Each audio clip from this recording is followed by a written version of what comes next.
Hello students. In earlier video we have discussed about the mechanics and its sub branches. We have discussed about the rest and motion also. Today we are going to cover about the distance and displacement. Before that, see the concept of point object. If the position of object changes by distance much greater than its own size, then the object may be regarded as a point object. For that we will consider here example. With the help of this you will clear that concept. The first example is of a ball. If you will see the position of ball, it changes by a distance much greater than its own size, then the ball we can consider as a point object. Same like that for a car also, the position of car changes by distance greater than its own size, then the car also can be considered as a point object. Next here about the aeroplane, same like that, the aeroplane also we can consider as a point object because the position of aeroplane changes by distance greater than its own size, then the aeroplane we can also consider as a point object. Same like that for a boat also, earth can be regarded as a point object for studying its motion around the sun. You have to know about the position, path length and displacement. We will discuss it one by one. Before that, try to understand about the reference point. Here we have to consider a rectangular coordinate system. For that we are considering the three axes x, y and z. These three axes are mutually perpendicular. Then the point of intersection where these three axes meets, that we are considering as the origin, and it is represented by capital O. So this O point we are considering as a reference point. The coordinates x, y, z of an object, it describes the position of object with respect to coordinate system. You can observe in figure the O point that we have considered as a reference point, it is also known as a origin. Try to understand about the frame of reference. A frame of reference is a set of coordinates. We have discussed now only about the coordinates x, y, z. This can be used to determine the position and velocity of object in that frame. Here we can take a clock also. So the frame of reference is a set of coordinates, means it x, y, z, this coordinate, it can be described, it can be determined the position of object, the velocity of object in that frame, that is the frame of reference. You have to know about the positive direction. The positive direction of an axis is in the direction of increasing number. You can see here about the ox. If you will write the numbers here, the positive direction ox is a determining positive direction, and if you will take here ox dash opposite to it, it is indicating the negative direction. The negative direction of an axis is in the direction of decreasing numbers. So you have to know about the frame of reference. The frame of reference is a set of coordinates, means x, y, z, and it can be determined the position of object or the velocities of object in that frame. Next we are discussing about the origin, unit and direction of position measurement of object. For that we are discussing here this number line. Try to understand. O we have taken, at right side we have taken 10, 20, 30, 40, 50, 60, 70. All these are positive. And at the left, minus 10, minus 20, minus 30, minus 40, minus 50, minus 60. All these are negative. So the distance measured to right of the origin of the position axis is taken as a positive, and distance measured to the left of the origin is taken as a negative. You can observe it with the help of figure. We can consider this. The origin for position can be shifted to any point on the position axis. We can take any of these as a origin. Minus 20 you can consider as origin, plus 20 you can consider as origin. So the origin for a position can be shifted to any point on the position axis. The distance between the 2 points on position axis is not affected due to the shift in the origin of the position axis. So it will be not affected by the distance. The distance between 2 points on position axis is not affected due to the shifting of the origin on a position axis. You can consider origin at any point on the position axis. Motion in one dimension, in two dimension, and in three dimension. Try to understand with the help of example also. Motion in one dimension. The motion of object is said to be in one dimension if only one of the three coordinates is required to specify with respect to time. It is known as rectilinear motion. Rectilinear, the word you know that it stands for a straight, means the motion which is in a straight line. It is called a rectilinear motion. Here you know that we have discussed already about the three coordinates x, y, z. Out of these three coordinates, if we will take only a one coordinate, then the motion we can say it is in a one dimension. For example, a train moving in a straight track. They have used the word straight here. So it is a one dimensional motion. A man walking in a narrow leveled road. So it is also a one dimensional motion. For that we are considering only a one coordinate out of the three coordinate. So it is a one dimensional. Next, two dimensional motion. The motion of object is said to be two dimensional if two of the three coordinates are required to specify with respect to time. Out of these three coordinates x, y, z, we are considering only a two coordinates. Then we can say the motion is two dimensional. In such a motion, the object moves in a plane. Okay, for example, ant moving on a floor. For that we are considering only a two axis, only a two coordinates. So the example is ant moving on a floor. Next, a car moving on a road. For that also we are considering the two axis. Next, it is three dimensional. The motion of object is said to be three dimensional if all the three coordinates are required to be specified with respect to time. We are considering all the three axes x, y, z. Such a motion take place in a space. You have to know, for example, a flying aeroplane is also the example of three dimensional. Birds, kite, it is a three dimensional motion. For that we are considering the three coordinates, three axes. So it is three dimensional motion. Let us try to understand the motion in a straight line. As you know already, for that we are also knowing it is rectilinear motion. Here first we will discuss about the path. The length of actual path between initial and final position gives the distance travelled by the body. So you have to know the distance is which quantity? Scalar quantity. So what is the meaning of scalar?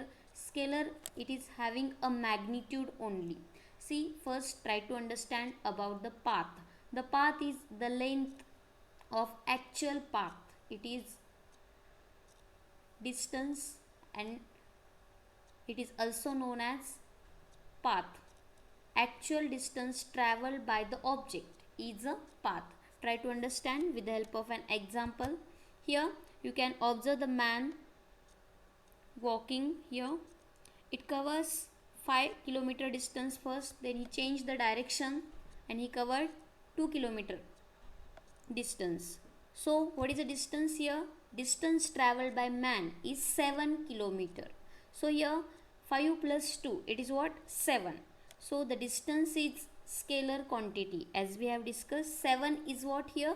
It is a magnitude. So what is the definition of scalar? The scalar, it is indicating magnitude, the scalar quantity which represent the magnitude only. Okay, so it is having a magnitude, so we can say that the distance is a scalar quantity.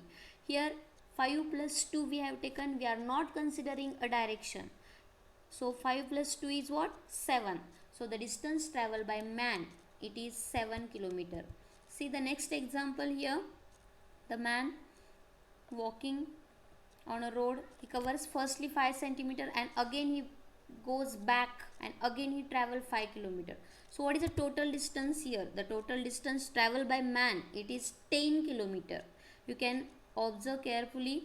5 plus 5, it is what? 10. Here we are not considering direction because the distance is scalar quantity. So the distance travelled by man in second case is 10 kilometer. Try to understand about the displacement. The displacement is the shortest distance between the initial and final position of moving body. and here it is a vector quantity. So what is a vector? The vector is nothing but which shows both magnitude as well as a direction. Try to understand with the help of figure. Here the man walking, firstly he covered the distance AB, it is 5 kilometer. Secondly he covered the distance 2 kilometer, and you can see here AC distance is what? 6.57. So what is the displacement? In the displacement we have to consider the direction. Okay, ABC, you will observe these 3 points carefully. The AB distance is 5 kilometer, BC distance is 2 kilometer, but the displacement is what here? 6.57. Why it is? According to the definition, the displacement is the shortest distance between initial and final position. The initial position is A, the final position is C. So distance between initial position and final position is here 6.57, because the displacement is a vector quantity. In that we have to consider the magnitude as well as a direction. See one more example. A man walking on a road. Firstly he covered 5 kilometer distance, and again he comes back, he covered the 5 kilometer distance. So what is the displacement here? 0. Why? Because 5 minus 5. And if you will see the direction, in first case he walking at a right side, and in second case he walking at a left side. So here 5 minus 5 is what? 0.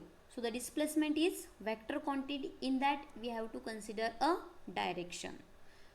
So you have to know the displacement. It is a shortest distance between initial and final position of a moving body. If body changes from one position x1 to the another position x2, then the displacement delta x. Delta x, it is the distance between the two positions that we can consider as a displacement in time interval delta t. Delta t is equals to what? Change in time, and it is nothing but t2 minus t1. T2 is a final position, t1 is a initial position. So we can take delta t is equals to t2 minus t1, and delta x is equals to x2 minus x1. Delta x stands for a displacement here, and that is nothing but a shortest distance between initial and final position. So x2 is a final position and x1 is a initial position. So final position minus initial position. See here, conclusion about the displacement. The displacement is which quantity? Vector quantity. The displacement has a unit of a length. We can represent it is in meter or centimeter also. The displacement of object in a given time interval can be positive, 0 or negative also, because here we are considering a direction. It is a vector quantity. The actual distance traveled by an object in a given time interval can be equal to or greater than the magnitude of a displacement. Here whatever the actual distance traveled by the object in given time, sometime it will be equal or sometime it will be greater than the magnitude of a displacement also. The displacement of object between the 2 points does not tell exactly how the object actually moved between those points. Here we already studied the definition of displacement. Displacement is what? It is a shortest distance between initial and final position. So the displacement of object between 2 points does not telling exactly how the object moved between these points. Next, the displacement of particle between 2 points is unique path which can take the particle from its initial to the final position. As you know already from the definition also we have seen, the particle moves in between the 2 points, and this path, whatever the path they are following, it is unique path which can take the particle from its initial to the final position. The displacement of object is not affected due to the shift in origin of the position axis. Here it is not affected due to shift in origin of the position axis. As we have already discussed about the position axis, you know the number line 0 we have taken at our center. So you can consider origin at any point. It is not affected due to shift in origin of a position axis. See here, this is an example of a distance. Here 3 points we have taken, A, C, B.